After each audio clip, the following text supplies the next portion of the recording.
Today is the launch of Australia's first ever Extreme Heat Awareness Day.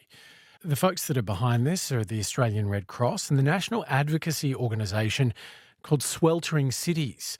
Their ambassador is Angelica Ojinnaka-Psillakis. She's here in Parramatta this morning. Very good morning to you. So what is Extreme Heat Awareness Day? Good morning, Hamish. As a national day, it reminds us that heat is actually closer to our lives than we think. It's not just about being hot. Like, I personally enjoy the summer, but summer looks very different for different people, and the experiences with extreme heat are worse in certain regions, like here in Western Sydney. Simply because of the fact that it is hotter? Is that why?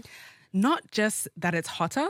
This day brings awareness to the fact that there's other things around heat that exacerbate it. So the way that we're building our cities, the way that our landscapes look like, or the diminishing landscapes look like, how the urban heat island is affecting certain regions. So that's like, I kind of describe Western Sydney as existing like a pool of heat that just has this hot air swimming in that can't escape.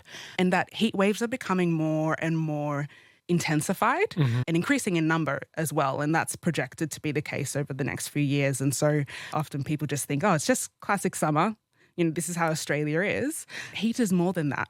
It's about the way that people are living their lives during heat waves. So is part of this also about solutions, helping communities think about, us as individuals think about what we do in those scenarios? It definitely is. And there's lots of solutions. Too often we think about heat as just an individual issue as opposed to a collective one. And I sometimes use the example of myself. I embarked on a journey in 2023, 2024 to learn how to swim for the first time as an adult. I just kept getting drawn to the water during hot days. But actually I had an experience of almost drowning as a kid in school. And so I just knew I had to do something. But as I was exploring that, I actually ended up doing a podcast about my journey and documenting myself in the pool with my peers in Western Sydney and talking to them about heat and water access, like how that links together, and realizing that the story here is much bigger than just it being hot. Why I didn't learn to swim is actually a bigger collective issue. So this is actually also what this day is about, that the solutions are